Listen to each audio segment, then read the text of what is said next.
Right. For a political show like ours, it seems that this entire year has been pointing up to the presidential election in November. Last week, the Republicans held their convention in Tampa, and the Democratic convention is being held right now. There really isn't much news coming out of these conventions. This isn't the 60s. There are no floor fights over platform issues. No rogue wings of the party will seize the podium and attempt to hijack the nomination. It's all so predictable. There are no more blue dog Democrats left in the Democratic Party. Gene McCarthy and George McGovern may not have won the presidency, but their progeny now run the party. But the same is true for the Republicans. The liberal wing of the Republican Party does not exist any longer. Oh sure, every once in a while you hear complaints about rhinos, Republicans in name only running the grand old party.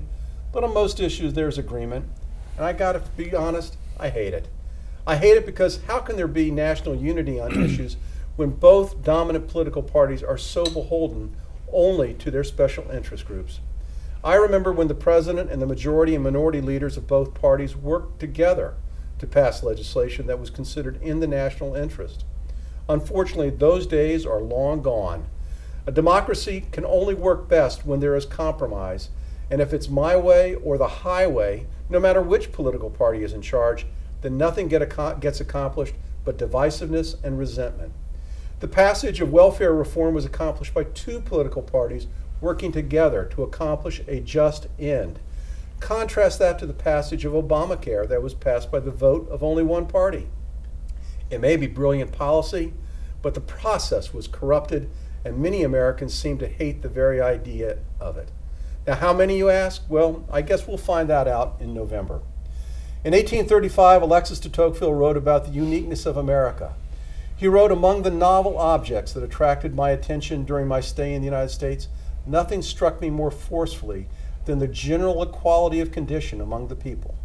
I readily discovered the prodigious influence that this primary fact exercises on the whole course of society. It gives a peculiar direction to public opinion and a peculiar tenor to the laws. It imparts new maxims to the governing authorities and peculiar habits to the governed. Men are not corrupted by the exercise of power or debased by the habit of obedience, but by the exercise of a power which they believe to be illegitimate, and by an obedience to a rule which they consider to be usurped and oppressive." De Tocqueville appreciated the uniqueness of America compared to European societies. I'm afraid that if our country continues down this current political pathway, America as a nation may not be lost, but what makes America unique will be.